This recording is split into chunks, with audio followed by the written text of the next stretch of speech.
Welcome everyone to the Amoolah Keto and Low Carb channel. Today I'll be making my gluten-free, egg-free, sugar-free keto boats. So straight into the ingredients. We're going to need 1 big mashed ripe avocado, then 1 cup almond flour, and then 2 tablespoons of arrowroot powder. I find mine online. And then 1 teaspoon of baking powder, and then 1 teaspoon of xanthan gum. I find mine online, but you can also find yours in the gluten-free aisle in your local grocery store. We will also need some water for this recipe. So straight into a mixer or a food processor, place all the dry ingredients. Then we're going to add the mashed or the crushed avocado. To help to bind the ingredients together, I'm going to add 1 tablespoon of the water and mix together.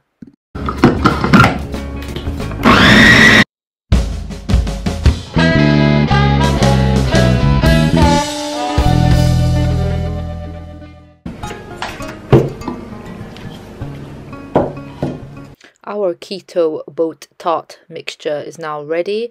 This is the consistency we're aiming for. It should be still flexible so we can shape and cook it. To cook the keto boats, I'm going to use this omelette pan.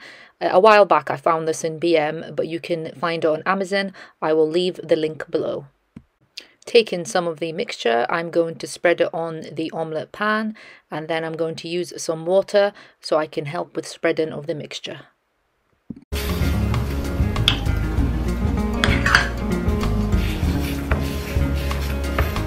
When the mixture is spread, pat down round the corners so we can achieve that lovely oval shape. My machine is already on, so after patting it down, I'm going to close the lid, and then after 5 minutes or so, I'm going to flip it over to further dry our keto boats.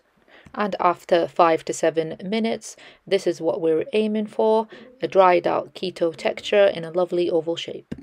You can of course use any fillings you would like in your keto boats. Today I'll be using a chicken and mushroom cream filling with some cheddar cheese. After filling up your keto boats, place into the oven for around 10 minutes or until the cheese has melted. Our keto and low carb boats are now ready. I've allowed them to cool down. Any questions, please leave them below, and until next time.